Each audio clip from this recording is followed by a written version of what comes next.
37 años, un señor que se llamaba Juan Domingo Perón anunciaba la recuperación de los ferrocarriles argentinos, la nacionalización de los ferrocarriles argentinos.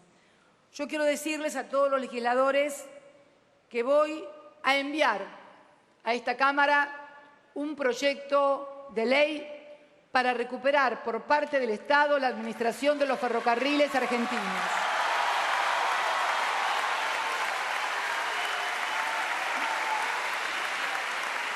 De los fierros viejos vamos a construir nuevos sueños. Y los argentinos hoy estamos construyendo nuevos sueños con la renovación de nuestros ferrocarriles y trenes argentinos.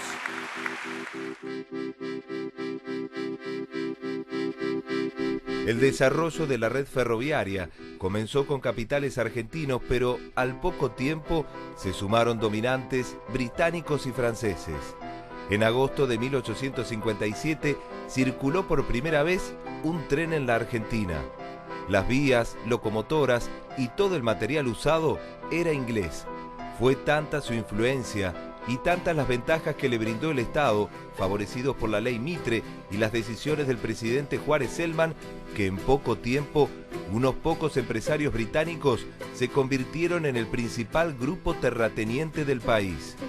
Entre 1870 y 1914 se construyó la mayor parte de la red ferroviaria, con cerca de 47.000 kilómetros de vías, la 10ª en el mundo. Mientras los ingleses utilizaban los ferrocarriles para transportar granos, carnes y alimentos que luego sacaban del país, los inmigrantes que llegaban a la Argentina se subían al tren para instalarse en el interior.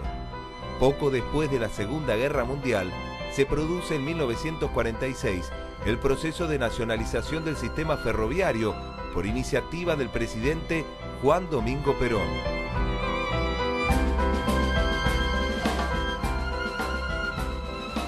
Buenas noches a todos. Yo les pido solamente que festejen esto que nos ha costado mucho y que estén esta noche muy alegres y muy felices. Hasta pronto.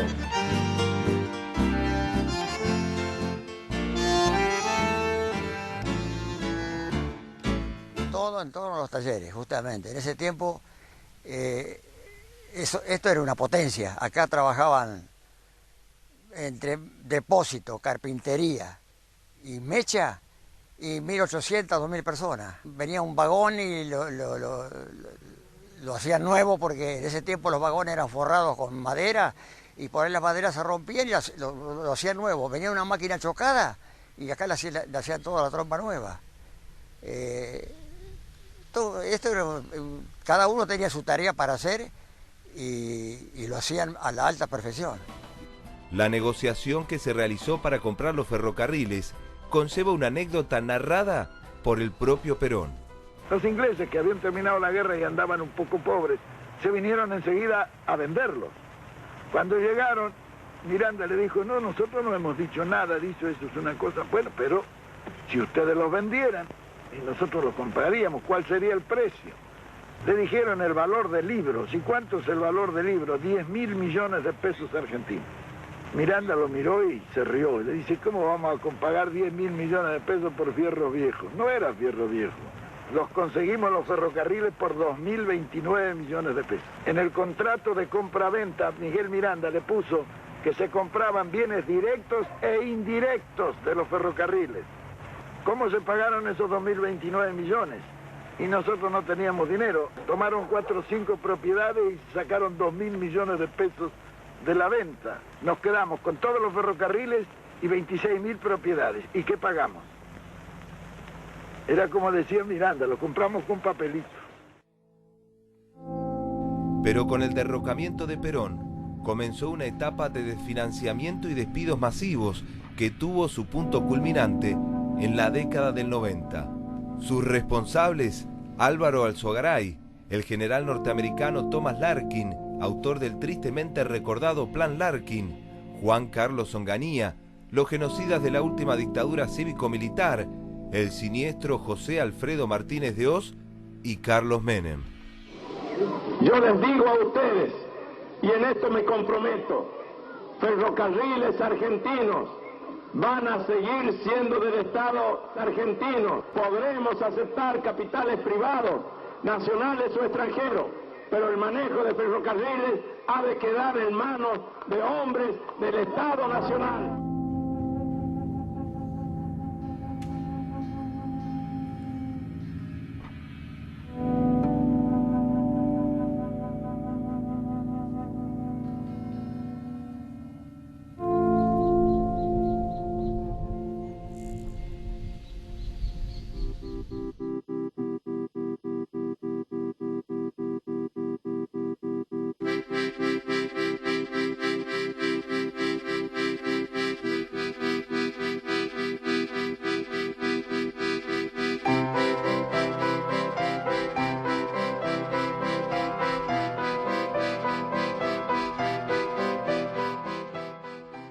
Nosotros hemos ideado un decálogo que dentro de unos días se conocerá, que es el decálogo menemista de la reforma del Estado.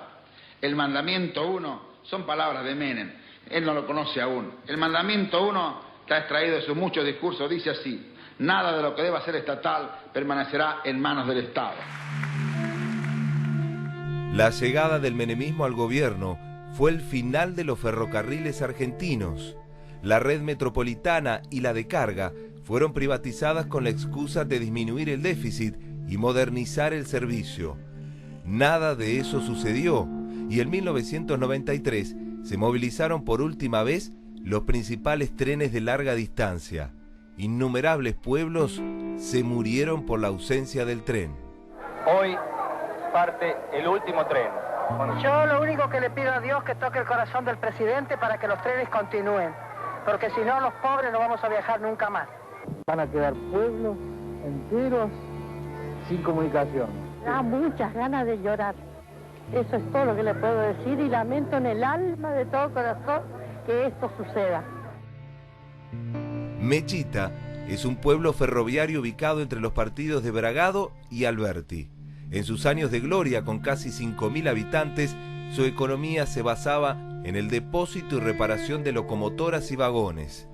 Por las políticas neoliberales de los 90, disminuyó notablemente su población y desde aquella época lucha por no desaparecer. Esa gran campaña que perdíamos 1 millón por día. ¿Cómo lo viviste eso? Con mucho dolor, y me parece que entrando en la misma de muchos, de terminar asimilando ese mensaje, era una especie de carga para el resto de la sociedad. Después empezamos a pensar lo que costaba el no tener los trenes, pero en aquel momento creo que debimos defenderlo de otro modo. Creo que hubo dirigentes gremiales que ni cerca estuvieron de lo que debieron hacer. Nosotros desde el llano era poco, pero ese convencimiento de que algo nos faltó hacer frente a ejemplos que tengo de gente de Mechita, que vive acá en Mechita todavía, que trató de luchar de otro modo, y nosotros creo que de antemano dimos por descontado que perdíamos, pero debimos pelear el partido hasta el final. Yo a veces paso donde yo trabajaba, en Control Trenes Mecha, que se encuentra de acá más o menos 1 kilómetro, y usted ve eso y llora, porque no puede creer de que eso era un lujo, era una hermosura. Que aquello que preveíamos se cumplió inexorablemente. 800 pueblos se quedaron sin el tren y el medio de movilidad. Los jóvenes de pueblos se fueron, son pueblos de viejos, esperando la muerte. De tal manera que el desafío que tiene la República con este gobierno y con el que venga es restablecer la red ferroviaria, a lo mejor geopolíticamente hablando, estratégicamente hablando, haya que modificar algún ramal. Pero teníamos 44.000 kilómetros de vía y 103.000 trabajadores. El 22 de febrero de 2012 quedará grabado en la memoria de todos los argentinos como el día de la tragedia de Once. Esa mañana un tren chocó contra los paragolpes de contención de la estación. Así murieron 51 personas y hubo más de 700 heridos. Ese fue el final de la etapa más negra de la historia de los ferrocarriles. Por decisión de la presidenta Cristina Fernández, el gobierno comenzó la modernización de trenes y vías de todos los ramales, que incluye además la recuperación de estaciones en pueblos donde hasta ahora solo había yuyos y desolación. Como si fuese un círculo que cierra de Perón para acá, los ferrocarriles volverán a estar en manos del Estado argentino. A ver, es un día histórico el de hoy para todos los argentinos.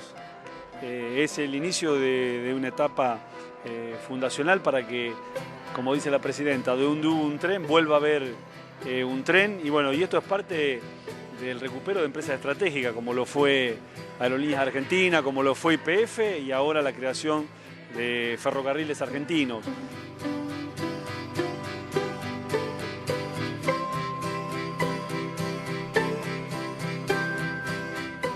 Vamos a analizarlo precisamente las razones estratégicas y operativas de por qué se tomó esta medida, de la creación de una nueva empresa estatal, Trenes Argentinos, para empezar a administrar las líneas ferroviarias metropolitanas, pero también las de carga. Pero lo que ya empezó a gestionar el Estado desde ayer son las líneas metropolitanas. Vamos a ver ahora la primera placa cuáles son esas líneas metropolitanas que a partir de ayer el Estado empezó a administrar en forma directa. La línea Mitre, San Martín, Roca, Belgrano Sur, y ya hace más de un año tenía ya la línea Sarmiento. Ahora todo lo va a manejar el Estado a través de la Sociedad Operadora Ferroviaria SOFCE.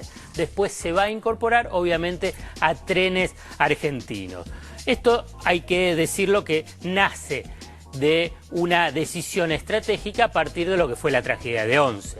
Digamos, la decisión de que el Estado tenga una intervención muchísima más activa nació lamentablemente a partir de esa tragedia. Ahora, el Grupo Roggio y el Grupo EMEPA salen de la administración de estas líneas ferroviarias metropolitanas. ¿Cuáles fueron los motivos? ¿Cuáles fueron los motivos para que el Estado asuma el control de gestión? Los incrementos de los gastos.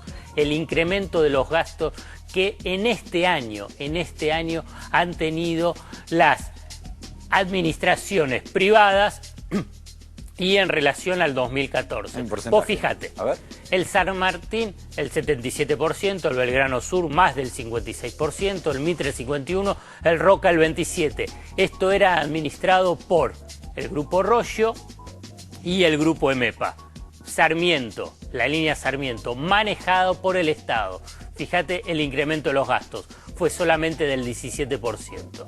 Entonces ahora cuando el Estado asuma el control de estas líneas ferroviarias va a haber un ahorro estimado en 1.100 millones de pesos. Porque esos gastos son aportados por el Estado. Digamos, no es que, bueno, esto es dinero que ponía los privados. El incremento de los gastos era subsidios o recursos entregados por el Estado al sector privado. Por eso aquí aparece un aspecto operativo. El aspecto operativo es decir, bueno, el Estado va a ahorrarse recursos cuando sea administrado en forma eficiente por parte del Estado. ¿Cuál fue el resultado? El resultado en función a la cantidad de pasajeros transportados. ¿Cómo se han incrementado los pasajeros transportados cuando es administrado por el Estado? En comparación al 2013-2014, el Sarmiento aumentó un 246% de pasajeros transportados. Es impresionante lo de Sarmiento. En cambio, el Roca y el Mitre bajó fue apenas del 9,8% y del Mitre del 15%, el Belgrano Sur el 5,7% y el San Martín bajó la cantidad de pasajeros transportados un 12,1%. Hay un punto importante, digamos, que está vinculado con el mal servicio prestado por el sector privado. Y hay denuncias presentadas en la Comisión Nacional de Regulación del Transporte debido a incumplimientos. ¿Qué tipos de incumplimientos?